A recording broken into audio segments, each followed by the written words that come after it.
Le 3 lundi 2018, la Lucha organise une action de terrain pour dénoncer et demander à M. Nanga de nous retirer cette machine à voter qui n'est pas dans le processus électoral. www.potonapoto.com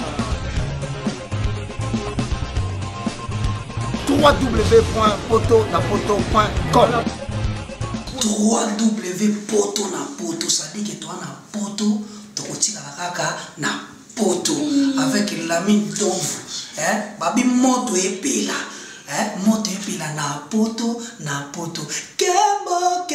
kembo alege mboyo lele kembo yo mama alege mboyo lele tobinela ngolo na ozana kembo alege mboyo lele poto na ozana kembo alege mboyo lele. La grande que subissent nos 5 militants du mouvement citoyen Filimbi, injustement incarcérés à la prison centrale de Makala pour avoir exigé le respect strict de la Constitution et de l'accord global du centre interdiocésain signé par l'ensemble de la classe politique congolaise le 31 décembre 2016. En effet, en date du 23 et 30 décembre 2017, nos 5 amis Palmer Kabeya, Carbone Beni, Mino Bompemi, Grace Tchunza et Cédric Kayembe ont vu leur liberté de réunion et leur droit de citoyens libres être bafoués lors d'un enlèvement injustifié. Autour de cet événement, ils ont d'abord subi des coups violents et volontaires présentés devant la télévision nationale congolaise RTNC comme des malfrats à humilier. Ensuite jetés et détenus en secret dans les cachots de la DEMIAP et de l'Agence nationale des renseignements ANER respectivement pendant 6 pénibles mois, subissant toutes sortes de tortures, traitements inhumains et dégradants, puis transférés et incarcérés dans la prison centrale de Makala avec un procès monté de toutes pièces pour rechercher leur inculpation. Ces procès de misère est un opprobre à notre nation et à notre jeune démocratie. En effet, il est injuste de vouloir condamner nos camarades pour le simple fait qu'ils ont appelé, dans le strict respect de la loi, au respect de la Constitution et de l'accord global du centre interdiocésain à la désobéissance civile. Comment peut-on outrager un chef en lui demandant de respecter la loi fondamentale dont il est garant et a l'obligation de respecter? Est-il possible de faire des écrits subversifs pour demander aux citoyens de faire une manifestation pacifique? Enfin, pourquoi inciter à la désobéissance lorsque nous appelons au respect d'un accord inclusif signé par toute la classe politique ainsi que la société civile sous l'égide de la SENCO? Pour ces questionnements sans réponse convaincante et tant d'actions infondées retenues contre nos 5 camarades du mouvement citoyen Filimbi. Par ailleurs, suivant l'acte posé en date du 8 août 2018 par l'autorité morale de la majorité présidentielle et du Front commun pour le Congo, M. Kabila Joseph, de ne plus se représenter lors des élections prochaines, le mouvement citoyen salue cette victoire d'étape et rappelle à l'autorité morale des secouements politiques si haut cités que cela n'est pas un cadeau, moins encore une faveur accordée à la nation congolaise et à son peuple. Sachant que cette victoire d'étape ne peut être criée, les mouvements citoyens demeurent dans la vigilance et gardent le même état d'esprit pour les batailles prochaines. À ceux qui continuent de croire que c'est un cadeau et pensent qu'il faudrait un monument pour leur leader, nous leur rappelons ce qui suit. 1.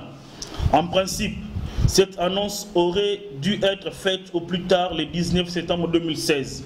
Malheureusement, pour des raisons que nul n'ignore, M. Kabila Joseph a choisi de faire tuer nos compatriotes qui demandaient la tenue des élections selon les prescrits constitutionnels.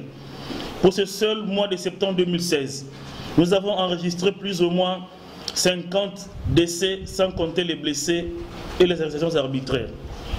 2. Lors des 3 marches pacifiques annoncées par le CLC, plusieurs de nos compatriotes ont été arrêtés arbitrairement, notamment nos amis de Filimbi cités ci-dessus, ainsi que d'autres jeunes qui ont été sauvagement assassinés. Nous pensons ainsi à Thérèse Kapangala, Rossimo Kende-Chimanga, Eric Bokolo et Hussein Ngandou et tant d'autres anonymes. Dans cette même réalité, Les méthodes drastiques ont été utilisées pour enterrer notre espoir et installer la terreur en brûlant vif notre camarade Luc Kouloula, à qui nous saluons la mémoire, exigeant un procès équitable et sans complaisance. En outre, plusieurs jeunes sont détenus illégalement dans les geôles de l'ANER, dont Christian Lumulu Koussa, Jeko Béa, et ceux qui ne sont pas répertoriés mais subissent injustement la violation quotidienne des droits humains. 3. Depuis plus d'un quinquennat, nous avons consenti d'énormes sacrifices en acceptant des humiliations, des tortures, des privations de liberté, des menaces, exil forcé, voire des tueries enregistrées dans nos rangs et subies par plusieurs de nos compatriotes pour exiger le respect de la Constitution.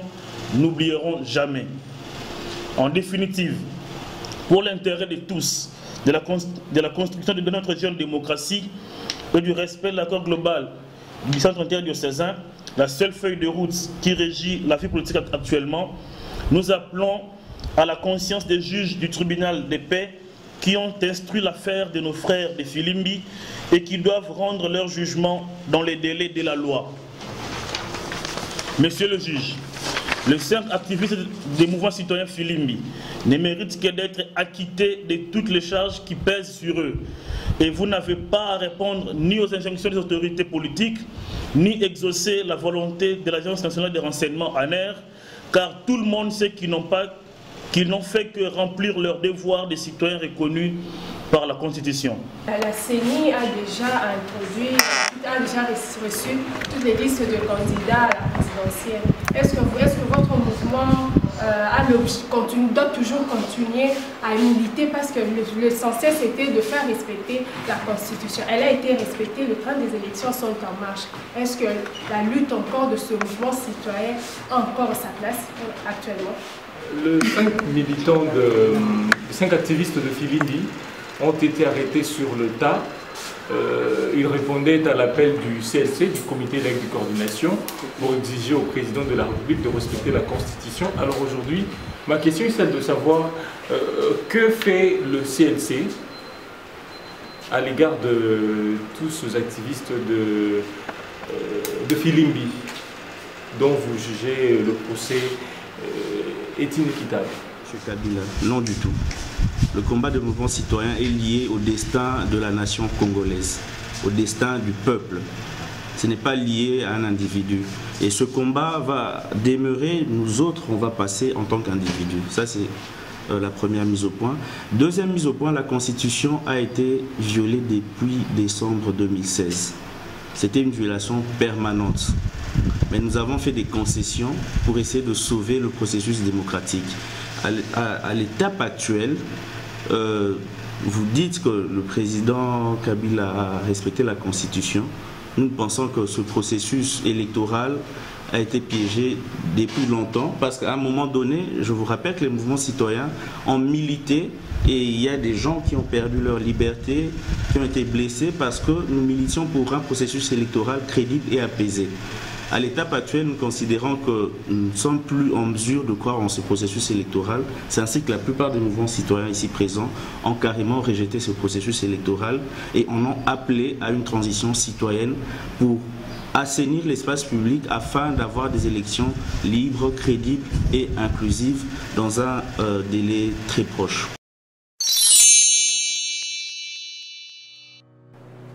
Je m'appelle Cynthia Kams et je viens de vous parler de la part de Sepela TV. Sepela TV est un décodeur qui a Mboka partout où vous avez Congolais de la diaspora. Au sommet Sepela TV. Et ça n'a chaîne ni à Congo, pays à Congolais. Que ce soit RTGA, que ce soit RTNC, que ce soit P1 TV, aussi Bundesimage, Genesis, Press Play. Donc la chaîne est belée, il y a Congolais, pays à Congo.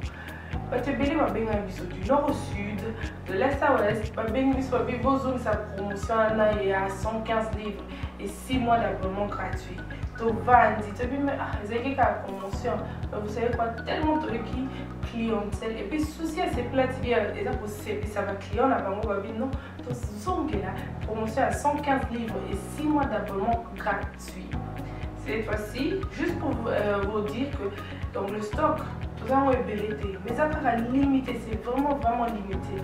Vous allez béler beau benga, boya kusoma décodeur à Sepela TV. Ba maman et selon la bino pe eza kuna na kati pour ba film ça sort en lingala en français et en anglais ba film nigérien ya ba congolais ba africain vraiment comme ça eza na kati. Ba papa to kanisi bino pe to tele bino ba chaîne ya sport na kati donc football 24 heures sur 24. Et aussi pour les enfants, bien sûr, on a pensé à vous. Vous avez aussi les chaînes des enfants, que ce soit en anglais et en français.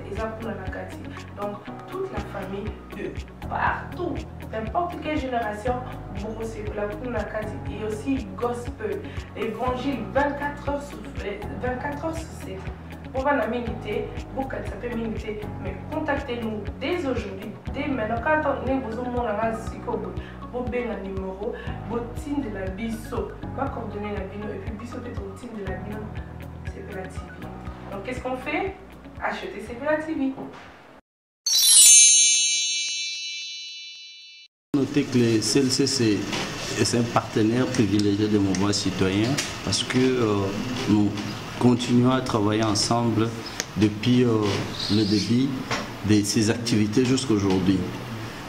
Personne n'ignore que le CLC a fait plusieurs déclarations exigeant la libération immédiate et sans condition de nos amis Filimbi. Si notre ami Carbone a été dépêché ou mise à un bon endroit où il a bénéficié des soins médicaux, c'est grâce à la pression également du CLC. Nous pensons que nous continuons à travailler avec le CLC. Bientôt, il va devoir sortir aussi de son silence pour faire une action selon sa façon de faire les choses. Mais il est notre partenaire privilégié, il suit les dossiers de plus près. Vous avez suivi récemment la déclaration de M. Tchombela sur la RFI, toujours concernant les cas Carbone et ses amis. Donc nous pensons que il est avec nous, le CLC. Nous continuons à travailler ensemble et faire de tout au mieux pour obtenir la liberté de nos amis, d'autant que nous les faisons aussi. En fait, la question vous annoncez de plus en plus d'actions, c'est sur les réseaux sociaux qu'on sent votre présence. Mais sur le terrain, vous êtes pratiquement cuit. C'est une appréciation personnelle. La question elle est la suivante. Aujourd'hui, par exemple, la sentence elle est retenue 3 ans de prison pour Carbone Béni et ses amis. Qu'est-ce que les mouvements citoyens comptent faire d'une manière concrète pour aboutir aux fins de leurs idées? En fait, d'un réquisitoire ou du réquisitoire du procureur. Le procureur a requis 3 ans de servitude pénale. Il ne s'agit pas d'une condamnation parce que les tribunaux, c'est-à-dire les juges, sont les juges qui sont habilités à condamner ou à prononcer un jugement de condamnation ou d'acquittement. Merci pour cette question. Je crois que on ne peut pas compter les actions des mouvements citoyens sur terrain si on prend un temps minimum. Il faut voir les actions au plan global, qu'est-ce qu'ils ont fait pour arriver jusqu'à aujourd'hui. Vous allez comprendre que l'action ou les actions des mouvements citoyens ont donné un impact positif parce qu'aujourd'hui, nous connaissons quand même quelqu'un qui peut se présenter au nom d'un groupe politique.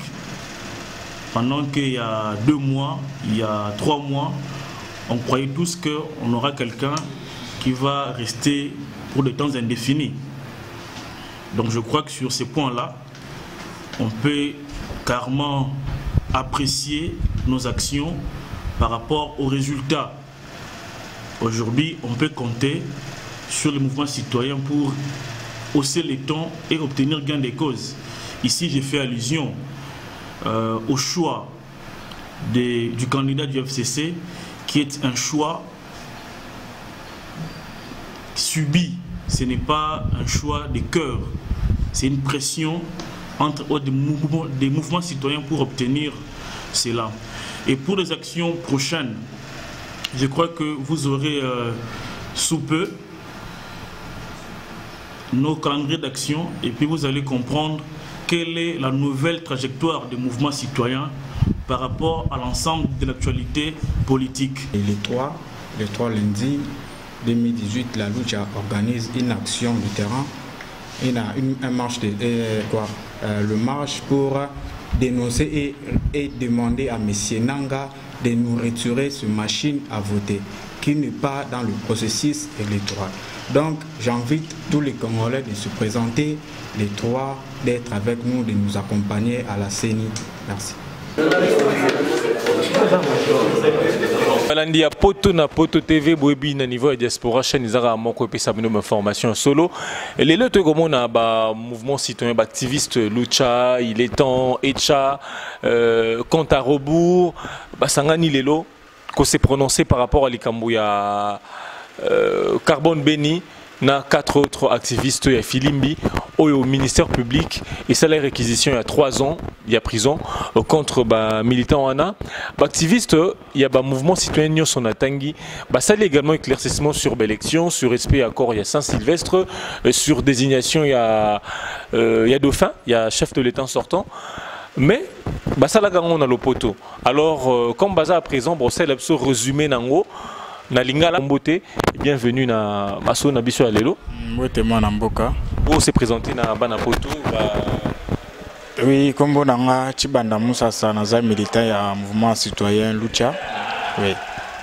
alors Chibanda résumé ya condensé ya point de presse pour sali lelo oui résumé eza juste que non toujours rappeler na justice na biso ayeba na kosala musala ndenge sengeli parce que baninga na biso ya Filimbi na oyo nyonso ministère public auti koloba na sima na dossier na bango tomoni que non eza lukuta parce que ba camarades babandaki ko mobiliser sur marche ya CLC ou eza constitutionnel donc tozomona te na tina nini baroki kozala condamné à 3 ans ndenge bango bazo proposer yango tomeki yampe ko tia bango en garde kotomeki ampe ko tia bango en garde ba ebana kosala musala ndenge sengeli bazonga na nzela pour likambo ebana kokata malamu. Alors nanga mo Soudan n'a pas vu il pas activiste pas vu bolobi que d'ici là bozonga la action bien sur terrain bolobi li ngompe bolobi li respect accord ya Saint-Sylvestre n'importe ya obaki Sizali par rapport ya Chibanda. Oui pour nous rappeler que Nazali Pavi Kinata Liangé Nazali moko ya ba membre ya ba mouvement citoyen pe nazali coordonnateur national adjoint ya FODIDH donc ezali organe ya droit de l'homme oui soki toye ko sala déclaration oyo ezali été parce que bande konabiso bazalaki enlevé et puis misusu pe bazalaki arrêté parce que il y a eu 2 cas ya arrestation à bande konabiso ya Filimbi moko oyo bengi ya Palmer Kabea oyo azalaki arrêté avant même bandeko bazala arrêté na mokolo wana ya le 30 décembre 2017 donc ezali kamoko oyo ezali que même yé aza même mise à part na ka wana mais tozali ko regretter te ministère public azali ko kata ete 3 ans ya bango manso bazala condamné yango wana ite liboso ya ba juzi liboso ya media kolobela te bango esengeli bazala indépendant esengeli bango bakata oyo ezali bosolo bandeko basali mobilisation pona respect à constitution, respect à accord. Mais les lobos comme on était dauphin abimi, c'est parce que bandeko bazale qui n'a qu'à sensibilisation et marche salamaki. Yango wana bomoni lelo dauphin abimi ne ezali kotalisi tozali kotalisi donc pona bino dauphin abimi pona ba pression na bino botie Kabila oui dauphin abimi parce que pona pression parce que ceux qui pression ezali quitté bomoni le 19 décembre 2016 ezali fait un mandat ya monsieur Kabila et mais c'est Kabila a correct que se prononcer que non a postuler sous pour 3e mandat yango ememi ba mort subite ememi ba mort d'homme pe ba arrestation ba blessé et ba violation en droit de l'homme est belé grave pour n'aïté Kabila a correct que se respecter ceux qui a respecté qui ont pour ça qui ont bien avant était makamo ils sont pas 9 cc balobi dauphin ceux qui ont mis dauphin ils étaient parce que vous saliez pression ils étaient parce que communauté internationale saliez pression na relais maloba moi namboko olinga koilo balobi que Kabila soit mis dauphin ils a parce que aligni mboka parce que alingi débat ils à la personnalité atie ba intérêt ya mboka liboso. Pour moi, tu bino boza libanda masolo. Non, pour la passion ya Monsieur Kabila, ils ont vraiment réglé na biso. Pourquoi? Parce que si ceux qui vraiment y a qui na passion pour Namboka, tongai to mona yango na ba ibilembo.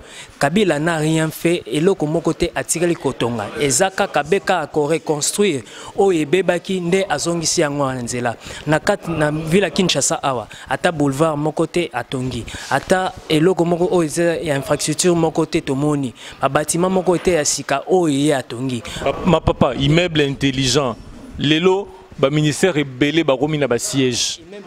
Immeuble intelligent au moni boulevard, tout ça na boulevard à 4 ninité. Le tourne na boulevard il y a 4 bandes. Lelo Kabila pesi bino élection. Te wana boulevard soko lobeli makama boulevard ezaka ba agrandissement ya pamba o ya sali. Hein soko lobeli immeuble intelligent to ebeke wana ezaki nini ya immeuble royal. Nde yango wana nde basi ba réhabilité et puis kaka juste parti wana nde basu batongi. Kabila n'a rien fait. Azana passion mon côté pour le peuple congolais. Kabila a fait souffrir Batou. Si na point que même a commis même na point que le bélaïté Batou bazan na 40 ans bazo va na pas na bango to bosa na balanga joana te mutu azana passion a kolingete a pesa mwana mosala a pesa mwana moyen o etezali akene ko débrouiller mais Kabila niveau mutu azana 40 ans va ne pas bango za faute Kabila deux a faute musala lingi musala te exact question ni yenda il faut créer ba emploi les loto za ko lobete ba organisme international soki ba ye baza ko pesa biso misala te ba organisme international ba yaka juste pour na appui ko appuyer gouvernement musala o était gouvernement ko sala ko créer ba emploi mais asali yangote o ezali ko démontrer te passion ezate pour na mboka na biso tozong ilo mona mboka pa vite et pas tibanda to monsieur mingi bolobeli réquisitoire il y a 3 ans contre ba activiste Filimbi mais beaucoup vous allez au-dessus, il y a la loi. La loi est dure, mais c'est la loi. Tant que Batouana va outrager, tant que Batouana va salir atteinte, il y a sûreté à l'État. Bon, Toroza la likolo ya mibe kwa mboka tendenge otigoloba. Mais mibe kwa mboka pe il faut respecter o ya sali mabe azala condamné o ya sali mabete azala libéré. Mais du moins, ils reconnaître que bazo mérité, peine bazo subir. Bazo mérité par rapport à quoi? Est-ce que mobilisation est infraction n'a évité?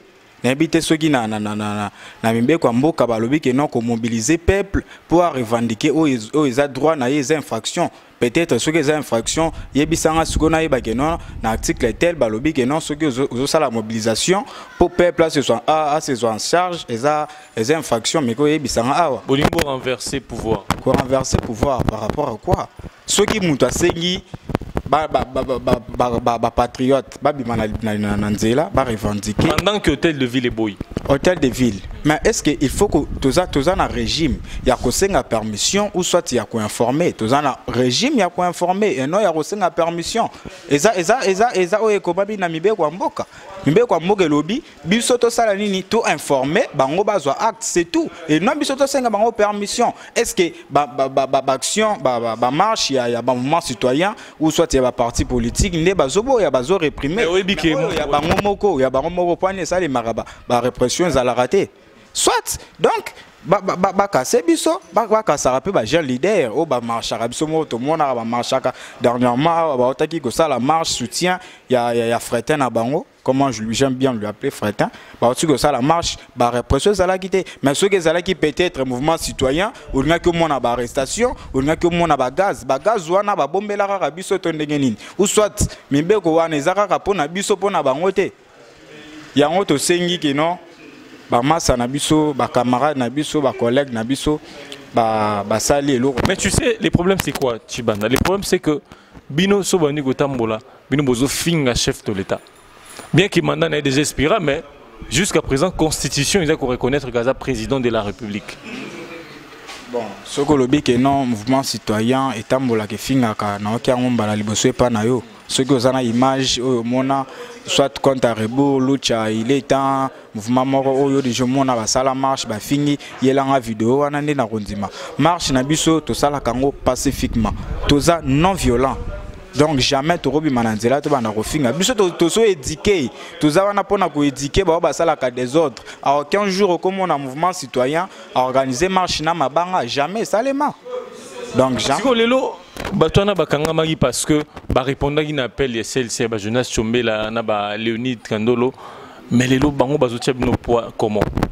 Bon, Jonas Chombela, on a besoin d'appuyer biso to. Il y a beaucoup de problèmes bon kimi hein. Non, tu as un problème té. Tu as toujours na bango soutenir biso na ba déclaration, ba aussi Jonas Chombela otaki ko ça la déclaration ma wazo exiger libération immédiate ya ba ndeko na biso baza na ba cellule ya makala. Qui n'a pas d'impact.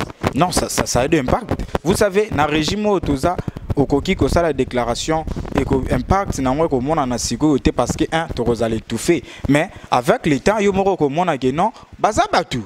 Ba ko répondre et au mona que non ba camarade na biso ba rozala libre d'ici. D'ailleurs moi je te rassure que non d'ici ba camarade na biso ba rozala liberté na bango. Te bi que non justice baza justice indépendant il faut que non justice na poche ya mutumoro boye non ba rozwa conscience cette fois-ci ba camarade na biso to rozala na bango libanda. Alors quand on dit Mibeko Bolingo za likolo ya Mibeko tout ça dernièrement on a point de presse il y a Lucha au ba annoncé reprise d'activité le 3 septembre. Le 3 septembre on a bana bazonga classe. Ozomo te ke bino bozo créer toujours mbutu na mboka. Bon yo lingi bana bazonga classe ba parents au ba foutela bango frère bango ba rozwa wapi. Tant que non tous na moni là où ça prouve que vous bozo ko bafoué ba Mibeko mboka. Parce que tant au ministre Alobi, on a tiré rentrée scolaire le 3. Tu dis que les 3 années au moins on est sur la bleu blanc. Mais bino biso ça li marche pacifique na biso marche bon, soit disons pacifique hein. Non, le 3. Non, soit disons pacifique.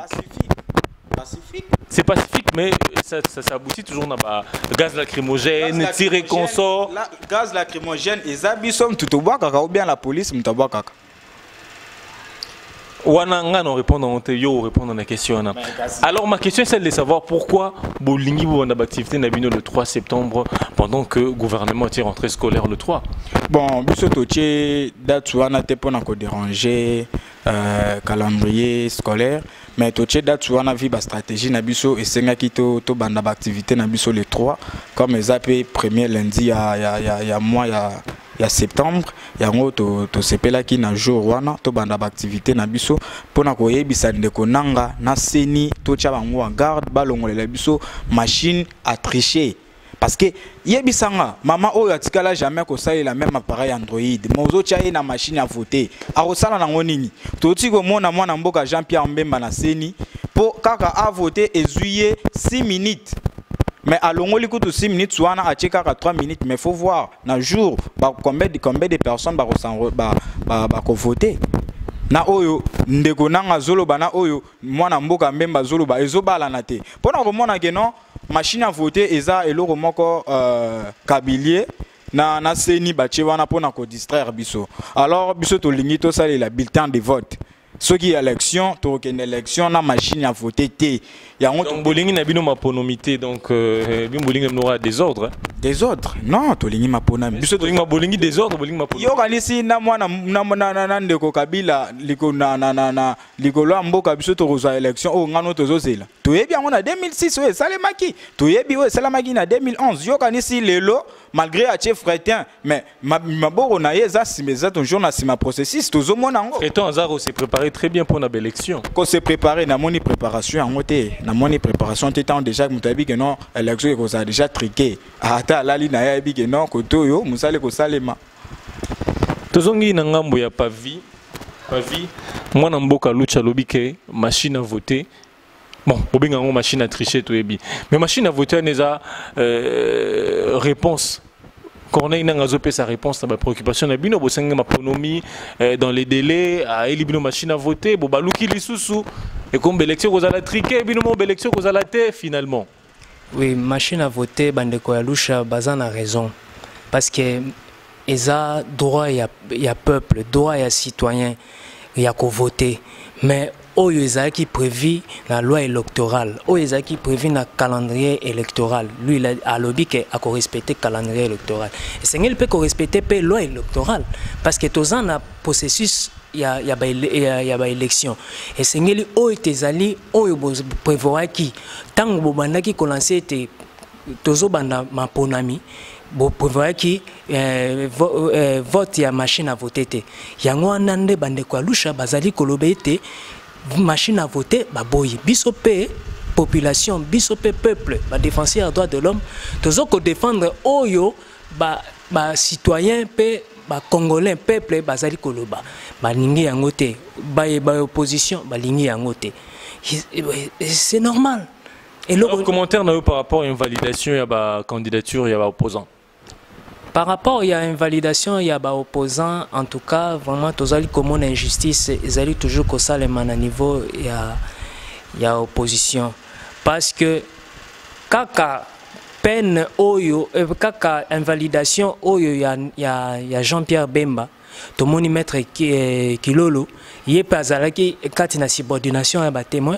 Azaki peut condamner Azapé na problème de subordination mais tout le monde est na validation de liste de députés nationaux mais comme moi mettre que lolo ezali ce qui toke na ngambu ya papa Muzitu son excellence monsieur premier ministre Muzitu Fumupa oui vraiment pour naie yé assis à longwa qui na kati ya parti naie palou et puis yé à chaque candidature naie étant qu'indépendant na recoupement mususu bon pourquoi ba kene ko invalider ba lo ba kene il y a ça na ba problème pour na parti songolo vraiment azana tozongi pa azana suspension pour na longwa il faut ba lever suspension et puis hier longwa na bo petenyoso logiquement c'est ça la politique wana eza vraiment makamo était bango vraiment bakosa mais ce que tu makama badi banga hein excellence badi banga yé boche premier ministre yé wana ka ande mutazale ka ko lever maboko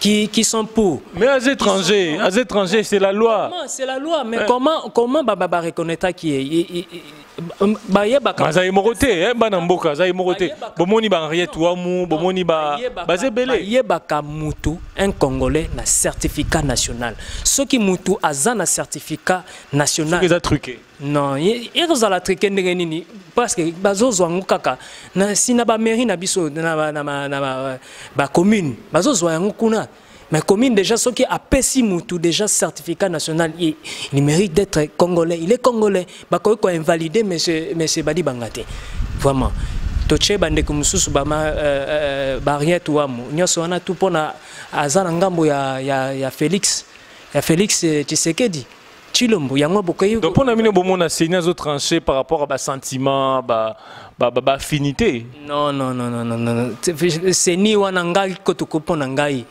nanga esengeli a démissionner ngai pandeko bazo senga machine à voter to longola mais ngai pavi kinata nazo senga nde démission ya nanga doit démissionner tocha mutu oyo bato oyo ezali ya ba société civile o bazali na droitier oyo bazali na équilibre bakota la gauche droite bakota la nini te papa ekofonga kutu nazo senga papa ekofazonga parce que azaki mutu o même ya majorité bazaki na confiance na ye mais papa ekofo ayebisa ki bango bosolo kolobaka ya papa ekofo alobi bosolo nde bokomi susu ko lukisa ye en tout cas vraiment c'est que tozana mboka te.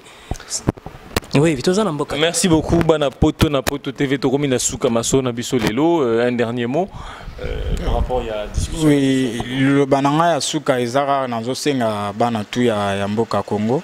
Tobi mabiso tout le 3 septembre na Nzela pour na koloba non na machine à tricher, machine à voter ndenge na ngambo ya Seni au bazar en collaboration na MP babinga kango machine à voter mais biso to ebi que za machine à tricher tout me ka ko répondre biso tout massivement na marche pacifique oyo lucha azo organisé mukolo ya le 3 septembre.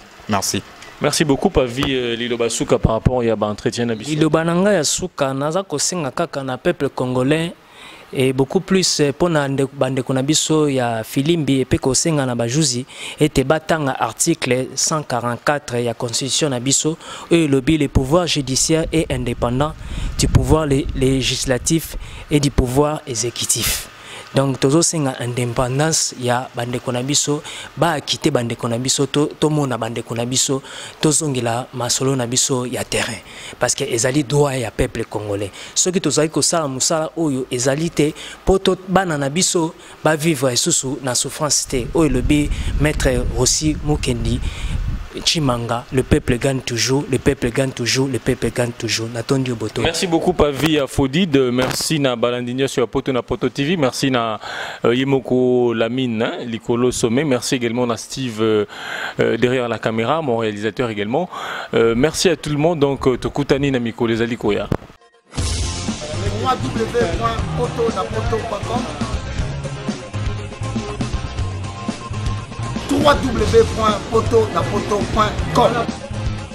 www.potonapoto, ça dit que toi na poto tokotika kaka na poto avec la mine d'ombre babi moto epela moto epela na poto kembo kembo alege mboyo lele kembo yo mama alege mboyo lele tobine la gangolo na ozana kembo alege mboyo lele poto na ozana kembo alege mboyo lele.